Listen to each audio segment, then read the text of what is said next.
तो न्यूज़ मित्रों, आज आपके लिए सत्ता में एक सरप्राइज़ है और सरप्राइज़ ये है कि आज सत्ता में हम एक विशेष अतिथि को लेकर आए हैं। असदुद्दीन ओवैसी साहब AIM के प्रमुख हैं। और ओवैसी साहब, पहले तो आपका बहुत बहुत स्वागत है हमारे साथ जुड़ने के लिए।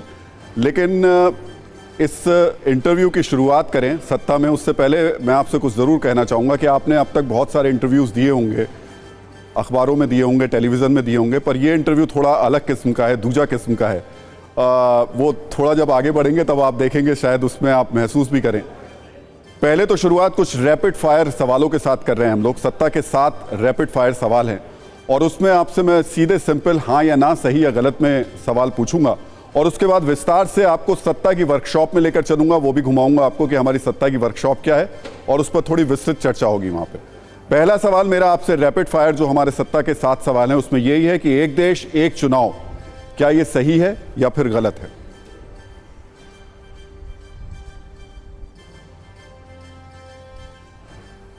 गलत है। विपक्ष की सहमति के बिना संसद का विशेष सत्र बुलाना सही है या गलत है?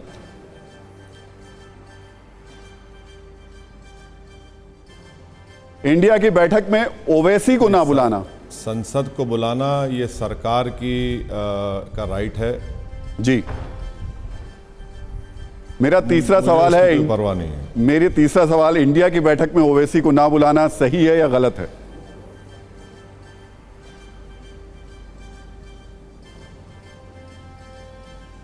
नहीं, मुझे उसकी परवाह नहीं है सर। बेगानी शादी में अब्दुल्ला क्यों दीवाना बनेंगे? ऑफर मिलने पर इंडिया गठबंधन से आप जुड़ेंगे, हां या ना?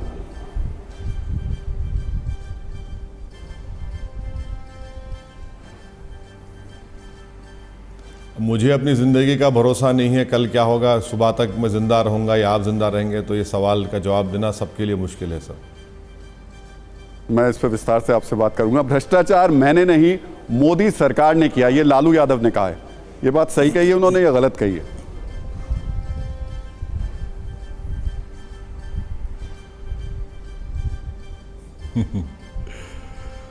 अब ऐसा है ना कि भ्रष्टाचार एक होता है पैसे का, एक होता है पॉलिटिकल, एक होता है इंटेलेक्चुअल। तो अब इसमें बहुत लंबी बहस हो जाएगी, तो इसके ताल्लुक से कहूँगा कि अगर मेरी नज़र में देखा जाए तो दोनों करप्ट हैं, पॉलिटिकली भी, इंटेलेक्चुअली भी। छठा सवाल, राहुल के आगे बढ़ाने से विपक्ष को फायदा होगा, आप सहमत हैं, हां या फिर ना?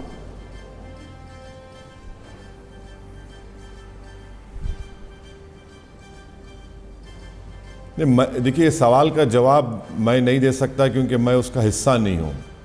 और आप जानते हैं, देश जानता है कि वो अमेठी का इलेक्शन हार गए, ये भी एक फैक्ट है। और सत्ता का जो सुपरफास्ट सवाल है, उसका 7वां और आखिरी सवाल, चांद पर शिव शक्ति पॉइंट नाम देने पर जो राजनीति की जा रही है, वो सही है या गलत है?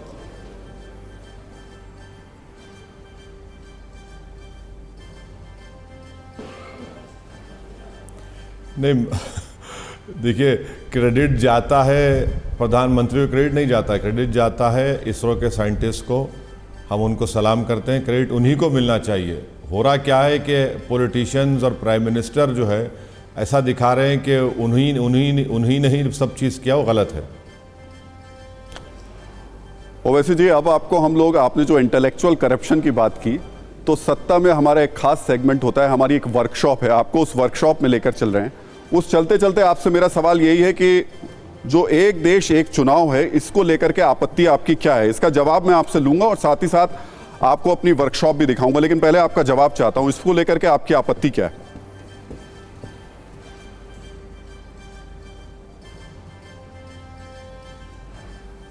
देखिए, पहले तो आपको 27 जुलाई 2023 में राज्यसभा में जो मोदी सरकार ने एक सवाल का जवाब दिया था, वन नेशन वन इलेक्शन के सिलसिले में, उसमें उस जवाब में आपको सिर्फ 2-3 बातें बता देता हूं तो आपको ये बात समझ में आ जाएगी। एक तो गवर्नमेंट, मोदी सरकार ने खुद कहा कि पूरे पॉलिटिकल पार्टीज़ की कंसेंसस लेने की ज़रूरत है, और ये कहा कि अंग्रेज़ी का लफ्ज़ यह कहा इम्परेटिव है कि स्टेट गवर्नमेंट्स का कंसेंसस लेना चाहिए। और तीसरा उसमें कहा गया कि ईवीएम्स और वीवीपैट्स के लिए हज़ारों करोड़ की ज़रूरत पड़ेगी। हज़ारों करोड़, अब हज़ारों करोड़ कहाँ से आएंगे? देश के प्रधानमंत्री यकीनन ज़बान के जादूगर ज़रूर हैं, मगर वो तो जादू से पैसा तो नहीं निकाल सकते। अब हम इसके ख़िलाफ़ इसलिए हैं क्योंकि ये नेशनल पार्टीज़ को सूट करता है वन नेशन वन इलेक्शन, ताकि रीजनल पार्टीज़ और छोटे पार्टीज़ के उनको कमज़ोर कर दिया जाए। और सबसे अहम बात यह है कि भारत के संविधान में फेडरलिज्म और पार्लियामेंट्री डेमोक्रेसी बेसिक स्ट्रक्चर का हिस्सा है। ये वन नेशन वन इलेक्शन उसके ख़िलाफ़ जाएगा। आप एक्सपीडियंसी के नाम पर या पैसे कम करने के नाम पर तो आप बेसिक स्ट्रक्चर को हाथ नहीं लगा सकते। इसीलिए हम इसके ख़िलाफ़ हैं और हमारी पार्टी ने लॉ कमीशन को ये लिखकर भी दिया था कि हम वन नेशन वन इलेक्शन के ख़िलाफ़ हैं।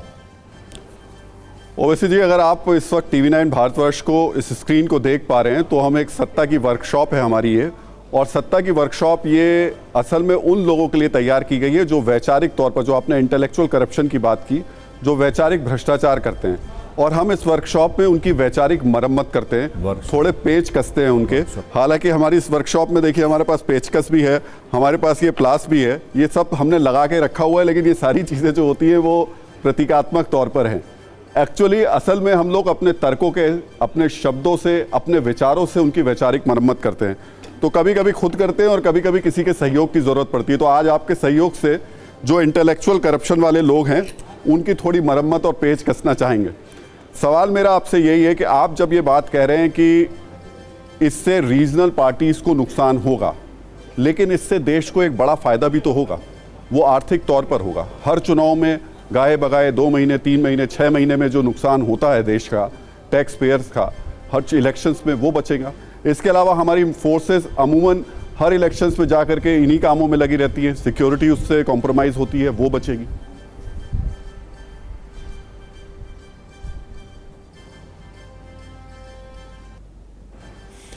तो पहला आपका सवाल का जवाब यह है कि आपको बिल्कुल गलत बताया गया है कि पैसे जो अलोकेट होते हैं इलेक्शन कमीशन को, वो चुनाव के लिए अलोकेट होते हैं।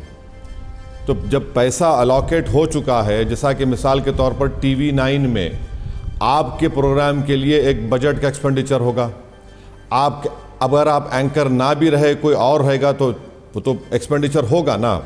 ऐसा तो नहीं हो सकता कि भाई आपके प्रोग्राम को वो ख़त्म कर देंगे तो अलग बात है, पैसे बच जाएंगे, मगर पैसा तो अलोकेट हो गया।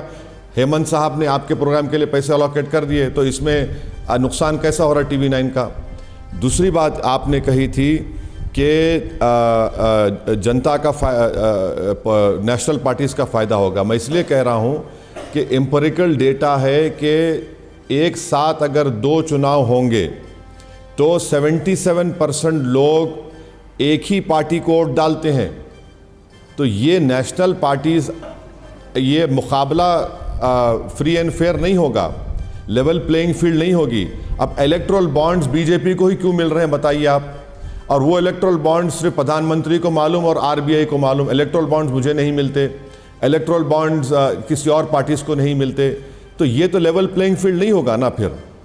और मैं बार बार आपसे ये कह रहा हूँ कि आप स्टेबिलिटी की बात कर रहे हैं, आप स्टेबिलिटी को प्रायोरिटाइज नहीं कर सकते एक कॉन्स्टिट्यूशनल मैंडेट के ऊपर।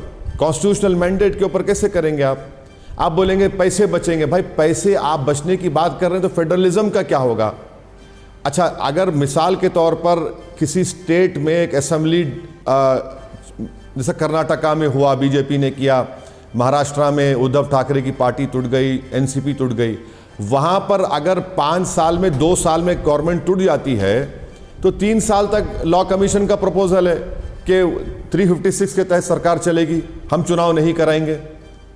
ये कौन सी बात है? ये तो गलत बात है ना। अगर जब कोई पार्टी अपना नो कॉन्फिडेंस लूज करती है तो प्रेसिडेंट लोकसभा में किसी को दावत देते हैं या वो होता है, मगर स्टेट में तो कह रहे कि नहीं, इलेक्शन होगा तो वही पूरे 5 साल के बाद होगा। तो ये तो गलत बात है ना। बिल्कुल आप जनता के व्यू का रिफ्लेक्ट हो रहा उसमें। ओवैसी जी, जो आप बात कह रहे हैं, बिल्कुल निश्चित तौर पर वो एक इसका पक्ष और पहलू तो है, लेकिन जो मैंने कहा उसे आपने बड़े सिरे से जो खारिज किया वो भी आप जानते हैं कि वो ऐसा नहीं है। मेरे एक कार्यक्रम का वक्त तय है, उसका बजट भी हो सकता है तय हो, लेकिन यही कार्यक्रम अगर दिन में 4 बार कराया जाए, जब मन हो तब करा दिया जाए, जब जरूरत हो तब करा दिया जाए, तो बजट बढ़ता है। यही स्थिति चुनाव की होती है। कभी कोई किसी से हाथ मिलाता है, कभी कोई खींच लेता है, वहां चुनाव हो जाते हैं। हमारे देश के नेताओं की और सियासत की स्थिति आप जानते हैं। एक मिनट, इनका नाम क्या, एंकर का?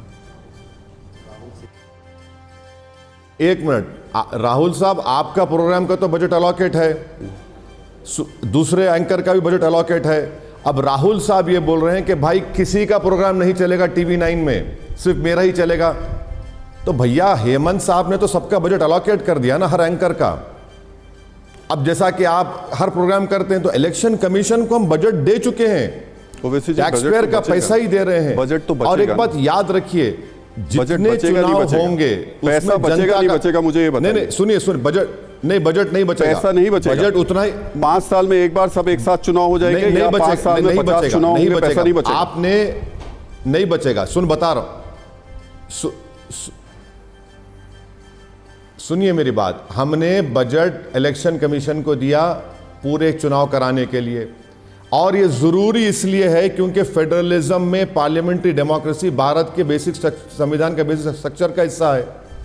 और चुनाव होंगे तो सरकार काम करेगी ना, वरना 5 साल में एक चुनाव हो जाएगा तो पलट कर नहीं पूछेगा कोई गरीब को। अब देखिए 3 स्टेट के चुनाव आ रहे हैं, तो मोदी जी को मजबूरी की हालत में अपने सीने पर पत्थर रखकर 200 रुपये कम करना पड़ा गैस के सिलेंडर के लिए। अगर वही होता कि भाई 5 साल के बाद ही होंगे, तो मोदी जी करते? नहीं करते, बिल्कुल नहीं करते। तो इसमें जनता का ही फायदा है। मॉडल कोड ऑफ कंडक्ट आपको रोकता नहीं है डेवलपमेंट एक्टिविटीज करने के लिए।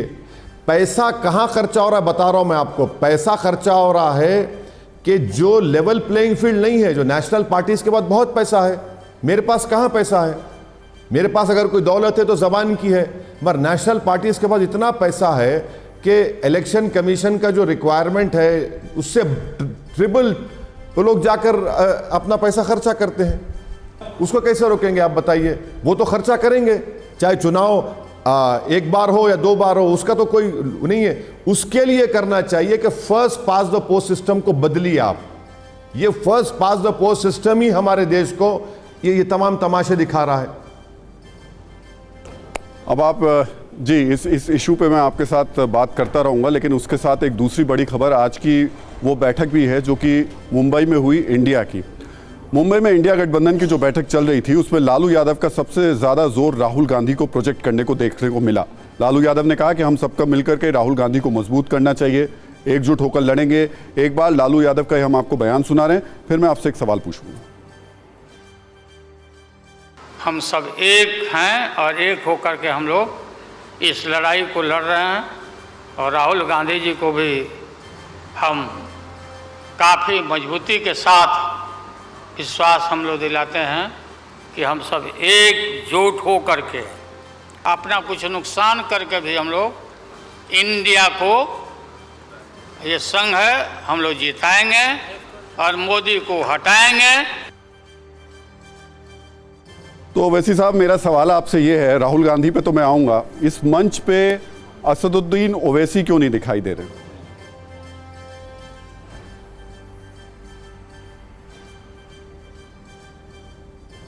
नहीं सर, कोई फ़र्क नहीं पड़ता मुझे। ये मैंने कहा है ना कि ये बड़े बड़े सियासी चौधरियों का एक एलीट क्लब है। अब उस क्लब में हम क्यों जाएंगे? और आप देखिए कि सिर्फ असदुद्दीन ओवैसी वहाँ पर नहीं है, हमारे तेलंगाना के मुख्यमंत्री चंद्रशेखर राव नहीं है, बहुजन समाज पार्टी की नेता बहन मायावती नहीं है, अकालीज नहीं है, कई ट्राइबल्स पार्टियां हैं, गोंडवाना पार्टी है मध्य प्रदेश की, वो नहीं है, बोडो पार्टी आसाम की, वो नहीं है। तो ऐसे कई पॉलिटिकल पार्टीज़ हैं जो उसमें नहीं है। तो इनमें से कुछ लोगों के नाम जो आपने लिए, आपको चौधरी बनाकर बैठे हैं तो उनको मुबारक हो। इनमें से कुछ लोगों के जो नाम आपने लिए वो ये भी कह रहे हैं कि वो हो सकता है एनडीए की तरफ हो जाएं।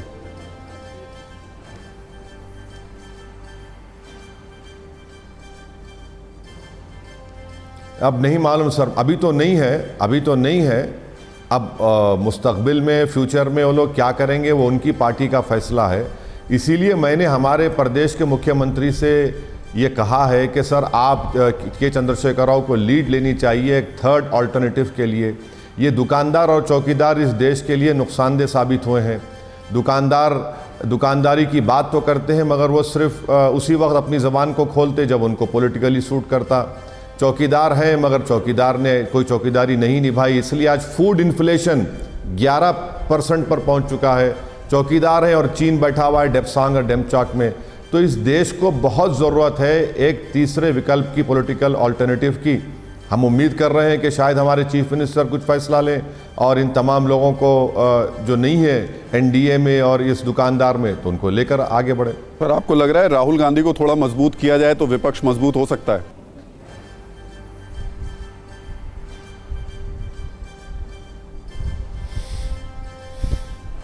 सर मेरा जवाब ये है कि मैं बड़े बड़े परिवारों को मजबूत करते हुए या इंडिविजुअल को मजबूत करते हुए नहीं देखना चाहता हूँ। मैं इस देश के गरीब को मजबूत देखना चाहता हूँ। मैं इस देश के मुसलमान को मजबूत देखना चाहता हूँ कि उसके घर को, उसकी मस्जिद को, उसके जान का इनकाउंटर ना हो। दलित परिवार मजबूत हो, आदिवासी मजबूत हो, महिला मजबूत हो। हमको इनको मजबूत करना है। ये कब से हम इंडिविजुअल को मजबूत करने की बातें कर रहे हैं?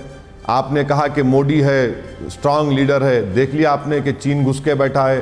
306 एमपी हैं, चीन का नाम नहीं ले सकते। 306 एमपी हैं, इन्फ्लेशन 11% पे पहुंच चुका है। तो ये हमको इंडिविजुअल को मजबूत नहीं करना है, हमको इस देश की जो जनता, जो गरीब है, जो हैव नॉट्स हैं, जो बिल्कुल कमज़ोर हैं, उनको मजबूत करने की हमको बात करनी चाहिए और हकीकी मानों में करना पड़ेगा।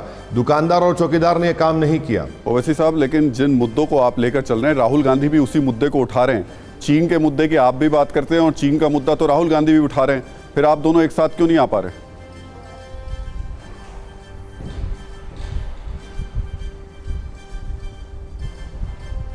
देखिए, जब आप बात कर रहे हैं एक बहुत बड़े परिवार के एक फर्जन की, तो नूह में घर तोड़े गए, उन्होंने कुछ नहीं कहा। कुछ कहा उन्होंने? नूह नहीं कहा। उन्होंने जब जुनैद और नसीर को ज़िंदा जला दिया गया राजस्थान में, कुछ नहीं कहा। जब जुनैद और नसीर के एक्सग्रेशिया की पेमेंट की बात आई, उन्होंने कुछ नहीं कहा। जब एक एक्स एमपी को जो कन्विक्टेड प्रिजनर थे उनकी हत्या कर दी गई, उन्होंने कुछ नहीं कहा। तो ऐसी बहुत सी चीज़ें हैं जहाँ पर वो नहीं बोलते हैं, क्योंकि बदबख्ती हमारी ये है कि हम पूरी पॉलिटिकल लड़ाई जो हो रही है वो हो रही है कि सबसे बड़ा हिंदू सम्राट कौन बनेगा, उसकी लड़ाई हो रही है। इसीलिए आपका सवाल था कि इंडिविजुअल को मजबूत करना चाहिए। हम कह रहे हैं नहीं, इंडिविजुअल को नहीं, देश के गरीबों की मजबूती को सामने रखिए। जो देश का कमज़ोर और गरीब है वो नेताओं के आंख में मजबूत होना चाहिए, तब इंसाफ होगा। ओवैसी साहब, एक तरफ अगर आप कह रहे हैं हिंदू सम्राट बनने की लड़ाई हो रही है, तो मुस्लिम सम्राट बनने की लड़ाई आप भी तो लड़ रहे हैं।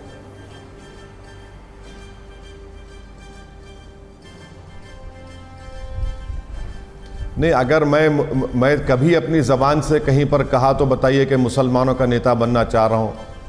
आपके पास तो पूरी टीम है, मेरी ना कभी ये कोशिश थी, ना है, ना कभी रहेगी। मैं यही कह रहा हूँ कि जो कमज़ोर है वो नेताओं के नज़रों में कमज़ोर नहीं है। नेता की नज़र में सिवाय उसके कोई नज़र ही नहीं आता इन लोगों को।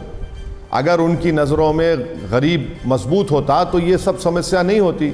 और अगर मैं मुसलमानों की बात कर रहा हूँ तो कोई गुनाह नहीं है, क्योंकि मेरे पास एम्पिरिकल डेटा है। कभी प्रोग्राम करवा लीजिए, मैं बता दूंगा कि कितनी गरीबी, कितना डिस्क्रिमिनेशन, सिस्टमिक डिस्क्रिमिनेशन होता है। अब तो स्कूल में बच्चों को मारा जा रहा है मुसलमान होने के नाते।